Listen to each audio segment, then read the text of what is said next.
Donc c'est sûr que ça me laissera pas indemne suite à ça. Ça influence Ouais, exactement. forcément.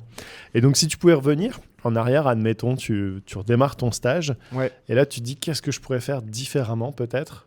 Est-ce que quelque chose t'est venu comme ça ? Peut-être au début, quand on arrive au stage, c'est assez compliqué parce que on connaît personne, on n'ose pas trop déranger, etc.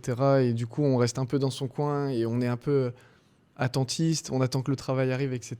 Et on s'intéresse pas vraiment à ce que font les autres. Et 4 mois et demi, 5 mois, c'est très court. Et ça peut paraître long, mais c'est très très court quand on y est.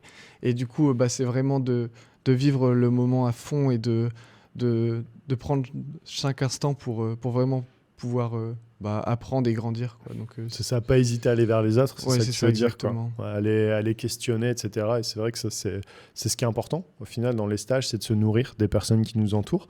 Et si toi, demain, est-ce que ce serait le même conseil que tu donnerais à quelqu'un qui voudrait aller chez Kiska ou même qui voudrait aller dans n'importe quelle entreprise, ce serait quoi le conseil que tu lui donnerais ?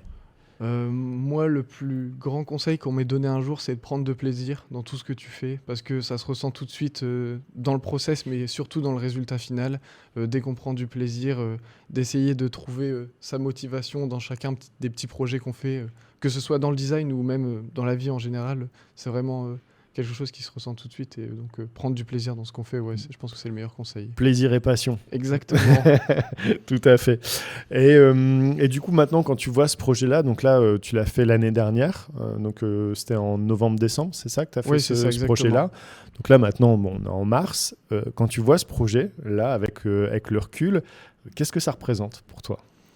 C'est un certain accomplissement quand même parce que j'avais jamais fait d'animation auparavant, enfin aussi poussé en tout cas. Du coup, je savais pas du tout si j'étais capable et ce que je vais aller là-dedans. Et du coup, c'est quelque chose que je voulais vraiment tester. Et donc, c'est une certaine fierté, on peut dire, de faire ça. Mais même de se sentir utile parce que c'est pas forcément quelque chose qu'on peut expérimenter à l'école parce que ça reste. Même si c'est l'école, ça reste très théorique. Et de pouvoir faire ça dans le monde professionnel et se sentir vraiment utile, ouais, c'est transposer ce que tu as appris et te dire, en fait, voilà, je peux le remettre dans une entreprise avec des équipes et ça fonctionne. Ouais, exactement. Ok. C'est ça.